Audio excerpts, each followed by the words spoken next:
여러분 안녕하십니까? 광주 MBC 뉴스투데이 시작합니다. 먼저 오늘의 주요 뉴스입니다. 전통시장 밥집 관련 확진자가 20여 명을 넘어서는 등 집단 감염이 줄지 않고 있습니다. 방역당국은 역학조사에 어려움을 겪고 있습니다. 집단 감염이 계속되자 광주시는 3단계에 준하는 거리 두기를 열흘 더 연장하기로 했습니다. 다만 학교는 다음 주부터 부분 등교합니다. 코로나19 여파로 자영업자들의 고통이 커지는 가운데 학교 주변 상권이 무너지고 있습니다. 공공기관 추가 이전이 추진되는 가운데 광주시와 전라남도가 1차 이전 때와는 달리 각자 유치전을 벌이고 있습니다. 광주 말바우시장 밥집 관련 확진자가 20여 명을 넘어서는 등 집단 감염이 줄지 않고 있습니다. 방역당국은 전통시장에 CCTV가 없는 곳이 다수 있고 또 손님이 끊길 것을 우려하는 상인들의 반발이 커서 역학조사에 어려움을 겪고 있다고 말했습니다. 우종훈 기자가 취재했습니다. 광주 북구 말바우시장 밥집 관련 확진자가 20명을 넘어섰습니다. 30석 규모의 작은 식당이지만 집단 감염이 이루어지면서 2차, 3차 감염자도 나오고 있습니다. 광주 북구만을 중심으로 했던 확산이 광주 다른 자치구로도 이어지고 있습니다. 하루 평균 9.5명 발생하고 있습니다. 어제는 준 3단계 조치 후 가장 많은 17명의 확진자가 발생했습니다. 문제는 전통시장이라는 장소의 특성 때문에 역학조사가 어렵다는 점입니다. 50여 명의 확진자가 나온 성림 침례교회는 교인 명단이 있어 하루 만에 500여 명을 조사할 수 있었지만 시장 밥집엔 CCTV가 없어 정확한 방문자의 숫자를 파악하거나 대규모 감염으로 이어진 심층 역학조사도 이루어지기 힘든 상황입니다. 또 밥집 주변으로 상가가 밀집돼 있고 전남의 타시군에서도 방문이 많은 등 방문객과 상인의 감염 우려도 있지만 추석 대목을 앞두고 손님이 끊길까 두려운 상인들의 우려가 큽니다. 당초 말바우시장에 선별진료소를 설치해 무료 검사를 실시하려 했던 광주시 방역당국의 계획은 상인들 반발로 무산됐습니다. 그 전수조사 결과를 파악한 후에 시장 전체에 대한 또 위험도 평가가 별도로 필요하다면 별도로 또 진행하도록 하겠습니다. 전국의 확산세가 안정세에 접어든 것과 달리 전통시장 밥집을 중심으로 코로나 확산이 걷잡을 수 없이 퍼지면서 광주 시민은 물론 전남 지역의 우려도 깊어지고 있습니다. MBC 뉴스 우종훈입니다. 이처럼 코로나19 확산세가 꺾이지 않자 광주시가 3단계에 준하는 강도 높은 사회적 거리 두기를 오는 20일까지 열흘 더 연장했습니다. 다만 확진자가 나오지 않은 PC방 등은 집합 금지 대상에서 집합 제한 대상으로 완화를 했고 초중고등학교는 다음 주부터 부분 등교를 시작하기로 했습니다. 김철원 기자입니다. 전국적으로는 확진자 수가 100명대로 줄어들었지만 유독 광주에서는 줄지 않는 확진자 숫자. 결국 광주시가 3단계에 준하는 강도 높은 사회적 거리 두기를 연장하기로 결정했습니다. 오는 9월 20일까지 열흘 더 유지하기로 한 겁니다. 이번 준 3단계 조치 연장은 코로나와의 전쟁을 짧게 끝내기 위한 불가피한 선택입니다. 사실상 영업이 제한되는 조치인 집합금지시설은 기존의 유흥주점과 노래연습장, 종교시설과 목욕탕 등 20개 업종입니다. 이 가운데 최근 확진자가 늘고 있는 바둑을 두는 기원이 집합금지시설에 포함됐고 확진자가 최근 발생하지 않은 PC방과 오락실, 게임장 등은 조건부 영업이 가능한 집합 제한시설로 완화돼 옮겨졌습니다. 이 밖에도 집합 제한시설에는 제과점과 실외, 골프 연습장 등이 추가되었습니다. 특히 우리 중소상인들이 경제적 타격을 입고 있어서 방역을 담당하고 있는 저희 입장에서는 제일 마음이 아픕니다. 지금까지 원격 수업을 해오고 있는 초중고교의 경우 그동안 학교 내 감염이 없었던 점을 감안해 다음 주부터 일단 부분 등교를 재개할 예정입니다. 초등학교와 중학교는 3분의 1 등교, 그리고 고등학교는 고3을 포함해서 3분의 2 등교, 이렇게 저희가 하게 되지 않을까 예상하고, 유치원은 어린이집과 보조를 맞추기 위해서 긴급 돌봄 외에는 원격 수업으로 그렇게 진행. 감염 차단을 위한 불가피한 선택이지만 고통스러운 거리 두기가 연장되면서 지역 경제가 입을 상처는 더욱 커지고 지역민들이 겪을 고생의 시간도 더 길어지게 생겼습니다. MBC 뉴스 김철원입니다. 가을색이 점차 짙어지는 요즘입니다. 오늘 다소 선선한 날씨가 예상됩니다. 현재 위성 영상 보시면 구름은 조금 지나고 있는 상태인데요. 오늘 가끔 구름 많은 날씨가 이어지겠고 오전 중에는 가시거리 1km 안팎에 안개가 끼는 곳이 많겠습니다. 출근길 교통안전에 주의하셔야겠습니다. 오늘 대체로 청명한 가을 날씨가 예상되는데요. 대기는 무척 불안정한 상태라서 때때로 쏟아지는 소나기에는 주의가 필요하겠습니다.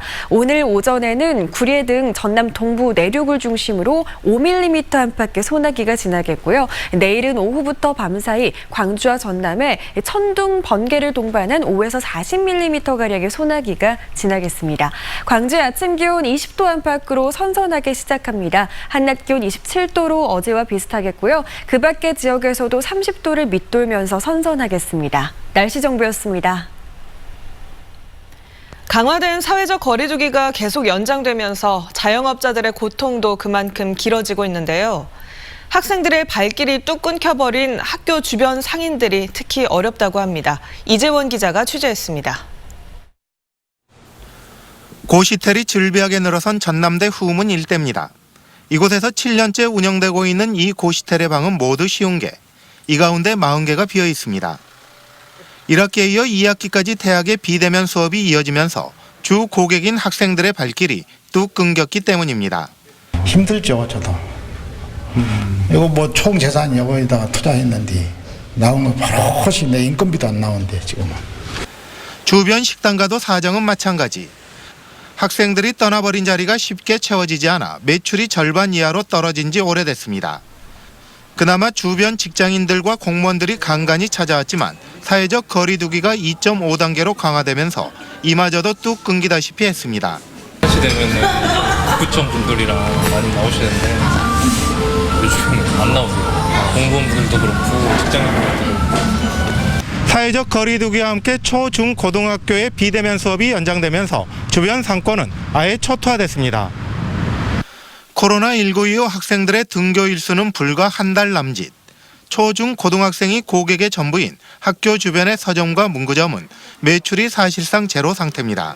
학생들이 이렇게 온라인 수업하고 계약을 안 해버리니까 진짜 완전히 90% 이상이 학교를 아예 안 나오니까 어떻게 방법이 없어요.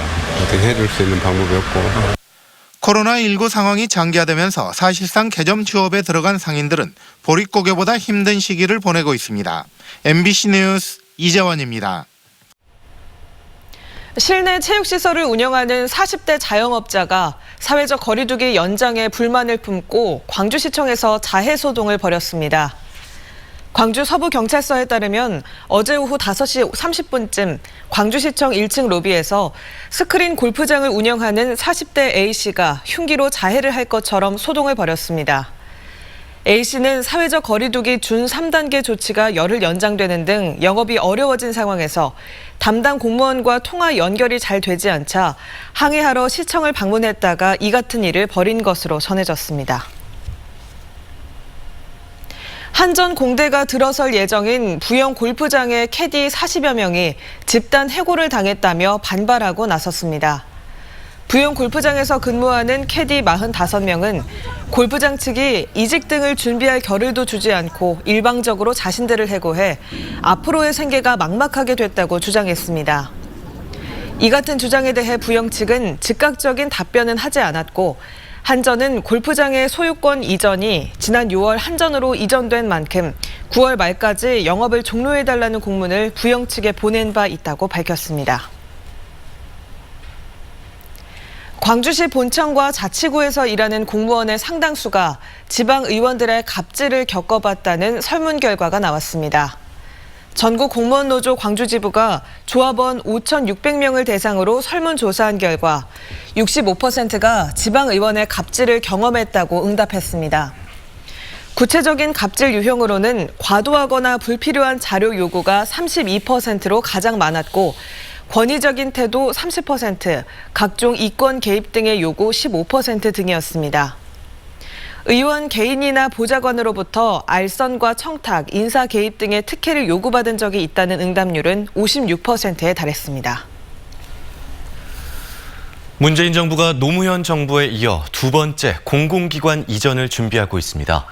이 지역 간의 불균형을 해소하기 위해 정치적 판단이 아닌 흔들리지 않는 국토 균형 발전 의지로 추진해야 한다는 목소리가 나오고 있습니다. 먼저 김진선 기자가 보도합니다. 수도권 면적은 겨우 국토의 10분의 1. 하지만 인구의 절반 이상, 정부 출연기관의 70%, 100대 기업 본사의 90%가 수도권에 쏠려 있습니다. 노무현 정부의 1차 공공기관 이전으로 비수도권 곳곳에 새로운 성장 거점이 형성됐지만 여전히 비수도권은 존립 자체가 위태롭습니다. 인구가 줄면서 228개 전국 시군 가운데 105곳이 소멸 위기를 걱정하고 있고 전남은 특히 22개 시군 중 18곳, 80% 이상이 사라질 처지에 놓였습니다. 지역 불균형은 국민 모두의 행복을 저해합니다. 국가의 발전 역량도 훼손합니다. 균형 발전을 더는 미룰 수 없습니다. 인구와 일자리 유입을 가져올 2차 공공기관 유치에 지자체들이 사활을 거는 상태. 일단 국토 균형 발전을 원칙으로 1차 이전과는 달리 인구가 급감하는 지역에 더 큰 안배가 필요하다는 요구가 큽니다. 정치적 판단에 따른 균등한 분배가 아닌 현재 공공기관이 적은 지역에 더 많은 배치가 필요하다는 겁니다. 공공기관 2차 이전이 실질적인 국가 균형 발전을 달성할 수 있는 방향으로 조속히 추진되어야 한다는 것입니다. 전라남도는 금융기관도 이전 대상에 적극 포함해야 하고 수도권과 충청권에 밀집한 첨단 과학 연구기관도 골고루 배치해달라고 정부에 요구하고 있습니다. MBC 뉴스 김진선입니다. 시도 간의 공조를 통해서 한국전력 등을 유치했던 1차 때와는 달리 이번에는 광주와 전남이 각자 도생하는 분위기입니다. 상생할 수 있는 더 나은 방안은 없는지 고민이 필요해 보입니다. 이어서 양현승 기자입니다. 전라남도가 유치를 희망하는 공공기관과 기업은 모두 42개입니다. 한국지역난방공사, 한국마사회, 농수협중앙회 등 나주혁신도시에 이미 둥지를 튼 공공기관의 연계기관이 19곳, 그리고 한국어촌어항공단, 한국공항공사, 한국환경공단 등 지역특화산업 관련 11곳, 한국항공우주연구원, 한전한국해상풍력, 농어촌공사 농어촌연구원 등 연구기관과 한전투자기업 12곳입니다. 지역의 특화 산업이나 우수한 자원과 관련된 기관을 이전하고 공공기관이 투자한 기업도 아울러 같이 이전해야 합니다. 상당수가 2007년 전남과 광주가 공조했던 나주혁신도시를 발판으로 추가 유치를 바라는 건데 전남과 광주의 분위기는 그때와 다릅니다. 이용섭 시장은 지난 7월 1차 공공기관 이전 때는 광주 시민들의 상실감이 있었다고 말했고 시도가 각각 TF를 꾸리고 공공기관 이전 관련 토론회 등도 따로따로 마련하고 있습니다. 지역난방공사와 공항공사 등 광주시가 희망하는 일부 기관은 전라남도와 겹칩니다. 사실상 개별 대응하는 모양새입니다. 정부의 입장이 정해지면 따라가겠지만 가급적이면 같이 공동으로 하자라는 입장입니다. 교육과 의료 등 아직 갖춰지지 않은 정주 여건 탓에 나주혁신도시의 인구 달성률은 전국 10개 혁신도시 가운데 하위권. 이미 청와대에는 보고됐고 앞으로 2차 공공기관 이전에서 하나의 지표가 될 1차 공공기관 이전 성과평가 결과를 낙관할 수 없는 상태여서 시도 간의 협력체계 복원이 시급합니다. MBC 뉴스 양현승입니다.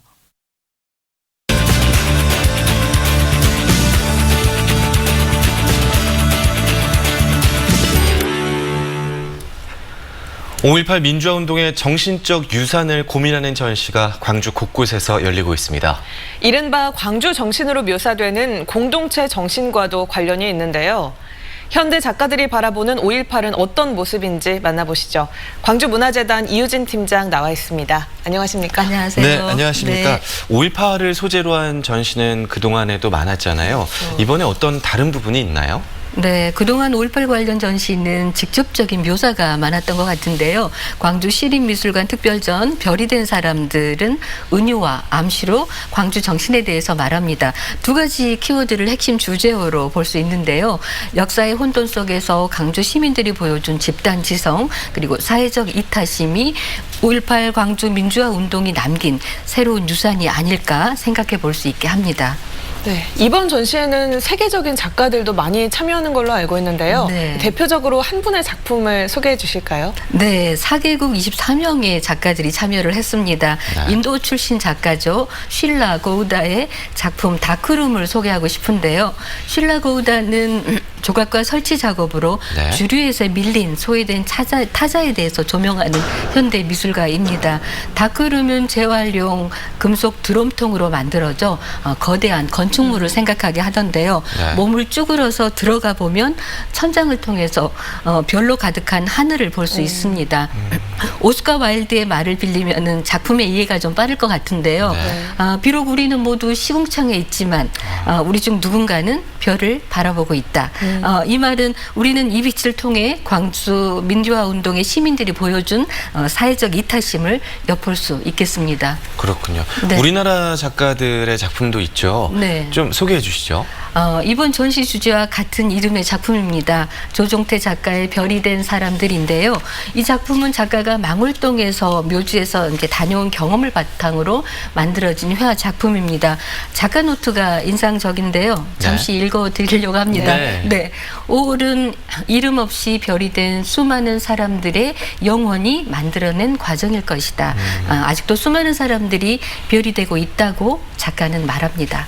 네, 다음 주에는 신세계 갤러리에서도 5월 정신을 기리는 전시가 열리는데 이건 어떤 전시인가요? 네, 이메리 작가의 시배달을 주제로 한 전시입니다. 2015년부터 시작해서 국내의 다양한 장소에서 시배달 작업을 진행해 왔는데요.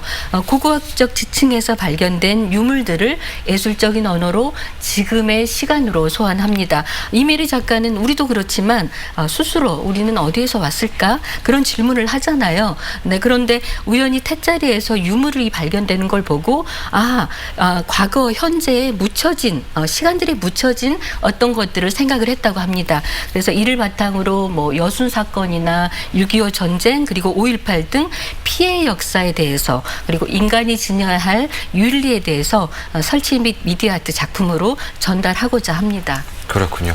이메리 그 작가의 전시는 네. 5.18이 남긴 유산과 어떻게 그 맥이 닿을까요? 네, 광주 민주화 운동을 돌아보면 역사에 제대로 기록되지 못한 채 잊혀져가는 무수한 사람들이 있지 않습니까? 네, 이를 작가는 예술을 매개로 발견해내고 우리가 기억하도록 작품 속에 담아냈습니다. 이른바 광주 정신으로 묘사되는 공동체 정신의 묵직한 힘 그리고 새로운 유산이 아닐까 생각됩니다. 네. 광주 정신 은유와 암시를 통해서 다시 한번 생각해보는 계기가 되면 좋겠습니다. 네. 오늘 말씀 잘 들었습니다. 네. 고맙습니다. 고맙습니다.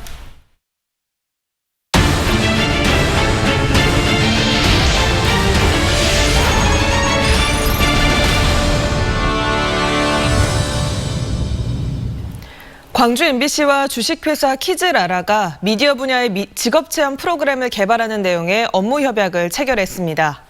이번 협약에 따라 양 기관은 화순 도곡에 조성 중인 어린이 직업체험 테마파크의 활성화를 위해 공동으로 노력하겠다고 했습니다.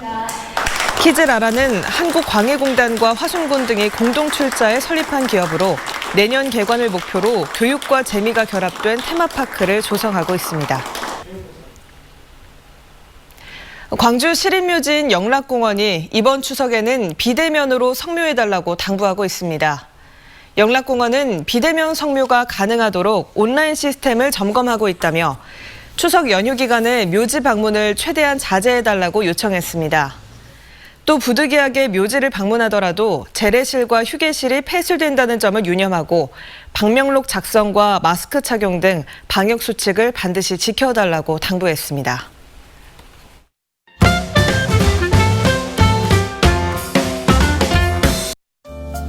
한국농수산식품유통공사가 양동시장을 기준으로 한 주요 농산물 소매 가격을 조사해 발표했습니다.